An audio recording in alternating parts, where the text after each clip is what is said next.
Hello दोस्तों, नमस्कार। आप सभी लोगों का एक बार फिर से स्वागत है मेरे यूट्यूब चैनल इन्वेस्ट विद अमन में। तो दोस्तों, इस वीडियो में हम बात करने जा रहे हैं आईपीओ के बारे में। एक और अच्छा आईपीओ आने वाला है, उसके बारे में डिटेल में चर्चा करेंगे। कब आप आईपीओ आएगा, कब नहीं आएगा, अप्लाई करना चाहिए या नहीं करना चाहिए, वो तो आपके ऊपर निर्भर करता है। लेकिन हम कंपनी के बिजनेस के बारे में, फाइनेंस देखेंगे, उसका किस प्रकार बैलेंस शीट वगैरह है। तो चलिए इस वीडियो को स्टार्ट कर लेते हैं। लेकिन वीडियो स्टार्ट करने से पहले जरूर ये कहना चाहूंगा, अगर अगर वीडियो पसंद आए तो उसे लाइक करें, शेयर करें एंड चैनल को सब्सक्राइब करना तो बिल्कुल भी ना भूलें। एंड जब आप चैनल को सब्सक्राइब करेंगे तो वहां पे ऑल का बटन जरूर दबा लेना, ताकि आपको नोटिफिकेशन आती रहे। और अगर आप ऑल का बटन नहीं दबाएंगे तो आपको नोटिफिकेशन नहीं मिलेगी। तो चलिए इस वीडियो को स्टार्ट कर लेते हैं। एंड जिस आईपीओ की हम बात करने वाले हैं उसका नाम है ममता मशीनरी लिमिटेड। इस कंपनी का नाम है। तो आप देख सकते हैं 180 करोड़ के आसपास का आईपीओ, तो एक छोटा आईपीओ है। And the issue is entirely the offer for sale. And दूसरी बात, पूरा का पूरा ऑफर फॉर सेल है, ओएफएस है, यानी कि जो एग्जिस्टिंग इन्वेस्टर्स है वो अपना माल बेचने वाले। कंपनी को इसमें 1 रुपया भी मिलने वाला नहीं है। अगेन छोटा आईपीओ है, लेकिन आपको पता ही है अच्छे आईपीओ में अगर छोटा आईपीओ तो मिलने के चांसेस थोड़े और कम हो जाते हैं। लेकिन ठीक है, लक है, लग गया तो ठीक है, नहीं लगा तो कोई प्रॉब्लम नहीं। तो ओपन फॉर सब्सक्रिप्शन ओपन हो जाएगा, इसका 19 तारीख से ओपन हो जाएगा, क्लोज होगा 23 तारीख को। The allotment for the Mamta machinery IPO is expected to finalise on Tuesday December 24, 2024। ठीक है, ये चीजें हम आगे भी पढ़ लेंगे। द बुक बिल्डिंग साइड, ठीक है, ये चीजें यहां पढ़ लेते हैं, यहाँ पे अच्छे से लिखा है एकदम। 19 को ओपन होगा, 23 को क्लोज हो जाएगा। 10 का फेस वैल्यू है। प्राइस बैंड 230 से 243, हमें 243 के साथ ही जाना है कट ऑफ प्राइस के साथ। लॉट साइड 61 का है। ऑफर फॉर सेल है सारा का सारा 180 करोड़ का। ठीक है, एम्प्लॉय का डिस्काउंट मिला है 12 रुपए का। एनएससी बीएससी पे दोनों पे लिस्ट हो जाएगा। 19 को लिस्टिंग, 19 को आईपीओ ओपन होगा, 23 को क्लोज होगा। अलॉटमेंट वगैरह 24, 26 लिस्टिंग, डेट भी आप देख सकते हैं 27। तो 26 तक तो आपको सब पता चल ही जाएगा, क्योंकि यहाँ पे थोड़ा ना बेसिस ऑफ अलॉटमेंट वो 24 को लिख तो देते हैं, लेकिन 24 में 12 बजे तक आता है नहीं, फिर वो 25 को ही आता है। तो आप मान के लिए चलिए कि जिस दिन क्रेडिट होगा उससे एक दिन लिस्टिंग होगी उससे एक दिन पहले तक तो आपको सारे नोटिफिकेशन या फिर तो अगर रिफंड आना होगा तो वो सब आ ही जाएगा। और 27 तारीख को हमारे शेयर मार्केट में एक और कंपनी लिस्ट हो जाएगी। लॉट साइज की बात कर लेते हैं। 61 शेयर्स मिलेंगे एक लॉट में। 14,823 रुपए का अगर आप एक लॉट लेंगे, 13 लॉट लेंगे तो 1,92,000। ये सब चीजें सिमिलर ही रहती हैं हर आईपीओ में जो भी एनएससी बीएससी पे लिस्ट होते हैं। रिटेलर्स के लिए 35% का कोटा है। ठीक है, क्यूआईबी 50%, एनएचआई 15%। ठीक है, जो होता है हमेशा वही है। उसके बाद मेन बात ये है, the promoters of the company are Mahendra Patel, Chandrakanta Patel, Nayna Patel, Bhagwati Patel, Mamta group corporate services LLP and Mamta management services. तो शेयर होल्डिंग प्री इशू है, 92% की हिस्सेदारी इनके पास। शेयर होल्डिंग पोस्ट इशू यहाँ पे मेंशन नहीं किया गया है, तो वो देख लेंगे लिस्ट होने के बाद। बिड डेट वगैरह एंकर इन्वेस्टर्स का यहाँ पे लिखा हुआ है कि उनका लॉक इन पीरियड फिर कब कब होगा। ठीक है, अब सबसे इंपॉर्टेंट चीज पढ़ लेते हैं, कंपनी करती क्या क्या है। तो about Mamata machinery limited incorporated in 1979, तो काफी पुरानी कंपनी है। Mamata machinery limited manufacture and export machines for making plastic bags, pouches, packaging and extrusion equipment. The company provides manufacturing solution for the packaging industry. तो पैकेजिंग इंडस्ट्री से जुड़ी ये company है। The company caters to the FMCG, food and beverages industries. The company's customers including, आप देख ही सकते हैं बहुत बड़े बड़े नाम है यहाँ पे, बालाजी वेफर्स, दास पॉलीमर्स, जेफसी packaging private limited, Europia packaging private limited, sunrise packaging, Om flex India, Chetal foods, V3 polyplast private limited, Dhaulimal packaging industrial LLC, Lakshmi snacks private limited, Gangas jute private limited, western India cashew company private limited, N print and pack private limited, Gits foods products private limited and Emirates national factory for plastic India LLC. तो बाहर की कंपनियां भी यहाँ पे काफी सारी हैं।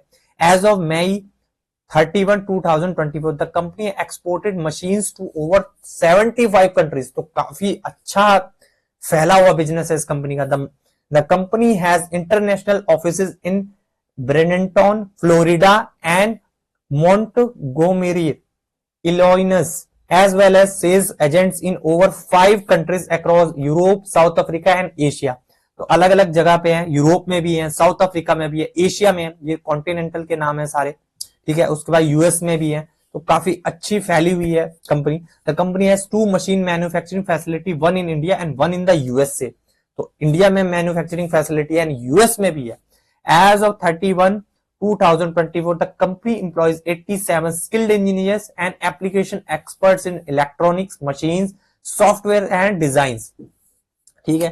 तो आप ये सब चीजें ना कंपनी की वेबसाइट पे जाके भी पढ़ सकते हैं कि किस किस तरह की पैकेजिंग ये करते हैं। Blown film plants, converting machinery, packaging machinery machines. तो इन सब चीजों के बारे में आपको इनकी वेबसाइट पे अगर आप जाएंगे तो और भी अच्छे से एक्सप्लेनेशन यहाँ पे आपको मिल जाएगी। और मैं तो हमेशा यही करता हूं, अगर किसी भी आईपीओ में या किसी भी कंपनी का एनालिसिस जब आपको करना होता है, उसकी कंपनी की वेबसाइट आपको प्रॉपर चेक करनी चाहिए। ऐसा आलस नहीं करना चाहिए कि हम क्यों पढ़े अबाउट एज इन्वेस्टर, ये तो हमें बाहर भी मिल जाएगा। नहीं, बाहर तो आपको मिल जाएगा, आपको चीजें देखनी आनी चाहिए वेबसाइट पे भी, क्योंकि कंपनी यहीं से आपको रिप्रेजेंट कर रही है, अपने आप को यहाँ से रिप्रेजेंट कर रही है अपने आप को। अगर आप वेबसाइट अगर उनकी ढंग की नहीं है, बेकार है, कभी चलती है कभी नहीं है, कभी चलती है कभी बंद रहती है, तो ऐसी कंपनी में जब जो अपनी वेबसाइट वगैरह के लिए खर्चा नहीं कर सकती, तो ऑब्वियस सी बात है वो फिर इन्वेस्टर्स का पैसा भी कैसे ही हैंडल करेंगे, आप खुद ही समझ सकते हैं उस चीज को। तो ये चीजें भी बहुत इंपॉर्टेंट होती हैं, वेबसाइट चेक करना। हालांकि ये आलसी और बोरिंग काम जरूर लगते हैं, लेकिन आपको ये चीजें जरूर करनी चाहिए। तो चलिए उसके बाद की स्ट्रेंथ वगैरह की बात कर लेते हैं, कंपनी की स्ट्रेंथ वगैरह क्या है। A major exporter of machinery and equipment for bag and pouch making, packaging and co-extrusion, blown film machinery and attachments। ठीक है। तो मेजर एक्सपोर्टर है, advance manufacturing tools and material knowledge to customize system and product based on customer needs. ठीक है। Customer centric operations with an extensive global sales and distribution network, experience management team. तो ठीक ठाक strength भी है इनकी, लेकिन सबसे बड़ी बात है स्ट्रेंथ तो हमें पता लगी, लेकिन वीकनेस का पता होना भी बहुत जरूरी है किसी भी कंपनी में इन्वेस्ट करने से पहले। तो वीकनेस की बात कर लेते हैं, तो रिस्क एंड चैलेंजेस की बात कर लेते हैं। Economic sensitivity, fluctuation in demand for packaging machinery due to the global economic condition could impact revenue. देखिए ये जो रिस्क का फैक्टर है ना, ये आमतौर पे जो भी एक्सपोर्ट करती है ना कंपनी, उनमें ये प्रॉब्लम रहती है। अब मान लीजिए जैसे आईटी कंपनी से लीजिए, कल को डोनाल्ड ट्रंप साहब कुछ भी बोल देते हैं कि हम टैक्सेस बढ़ा देंगे हर जगह, तो वो आईटी कंपनीज में भी, जो इंडिया आपको पता ही है कि सर्विस हब है, अगर इंडिया की जो पहचान है वो आईटी कंपनी से ज्यादा मानी जाती है, क्योंकि हम बहुत ज्यादा सर्विस बेस्ड कंपनियां इंडिया में है सबसे बड़ी बड़ी। तो ये तो मुझे लगता है ऐसी चीज है जो लगभग जितनी भी एक्सपोर्टिंग इन नेचर कंपनीज होती है उनके साथ ये दिक्कतें रहती हैं। Regulatory hurdles, compliances with the international trade regulations, environmental norms poses potential challenges. बिल्कुल सही आपने कहा, क्योंकि पैकेजिंग आपको पता है ये किस तरह की पैकेजिंग है, कोई पैकेजिंग है, कोई प्लास्टिक बैग ये वगैरह, कई देशों में ये चीजें बैन होती है और बहुत स्ट्रिक्ट रहते हैं वो इन चीजों पे। तो वहां पे ये है, इंडिया में हालांकि ये चीजें उतनी स्ट्रिक्ट नहीं है, ठीक है, तो ये भी मैनेजेबल है। Dependency on raw material, volatility in raw material prices में इफेक्ट प्रॉफिटेबिलिटी। ठीक है, अब जो रॉ मटेरियल है उसके प्राइसेस अगर फ्लक्चुएट होंगे तो ऑब्वियस सी बात है कि प्राइसेस, और हाँ दूसरी बात ये भी है ना, इनके पास ना प्राइसिंग पावर नहीं होती कि हाँ भाई रॉ मटेरियल में बहुत ज्यादा अगर शूटअप हो गया तो हम अपने प्राइसेस जो है आगे कस्टमर पर पास ऑन कर देंगे, नहीं, क्योंकि ये चीजें ऐसी नहीं है कि हाँ भाई और कोई कर नहीं सकता या ऐसा है, तो इतना आसान नहीं है इनका प्राइसिंग आगे पास ऑन करना कस्टमर पे। तो यहां से थोड़ी बहुत दिक्कतें आ सकती हैं। Limited fresh capital, the IPO is an OFS providing a no direct capital infusion into the company. तो ऑब्वियस सी बात है ओएफएस है तो कंपनी के पास तो ₹1 भी जाने वाला नहीं है। तो यहाँ पे मुझे एक ही पॉइंट ज्यादा इंपॉर्टेंट लगा, वो है dependency on the raw material, क्योंकि ऑब्वियस सी बात है ये जो कंपनी होती है पैकेजिंग इंडस्ट्री वाली, ये अपना ना प्राइस एकदम से किसी कंपनी पे थोप नहीं सकती है। अगर इनके रॉ मटेरियल महंगे हो गए तो ये ज्यादा महंगाई से अपनी चीजें ना आगे पास ऑन नहीं कर सकते, मुझे ये लगता है अगेन, ठीक है। तो सॉरी तो ये तबीयत भी खराब है। उसके बाद कंपनी के फाइनेंशियल्स देख लेते हैं, ये सबसे ज्यादा इंपॉर्टेंट है। Mamata machinery limited revenue increase by 14.84 and profit after tax rose by 16% between the financial year ending with the March 31, 2024 and the 2023। तो एसेट्स की बात देख लेते हैं पहले। 216, 228, 237, यहाँ पे आपको आपको ढंग से चेक करना है कि ये सिर्फ 3 महीने का डेटा है यहाँ पे, तो आपको डायरेक्ट इसको कंपेयर नहीं कर लेना है, आपको मेन इन तीन डेटा पे ध्यान देना है। उसके बाद रेवेन्यू की बात करें, 196, 210, 241, काफी बढ़िया, अभी तक 3 महीने में 29-30 करोड़ का हो चुका है। प्रॉफिट आफ्टर टैक्स की बात करें, 21, 22, 36, काफी अच्छी बेहतरीन तरीके से कंपनी आगे बढ़ा रही है। प्रॉफिट अभी तक का 22 लाख के आसपास है, ठीक है। उसके बाद नेटवर्थ की बात करें, 103, 127, 131, 132, बहुत अच्छी बात है।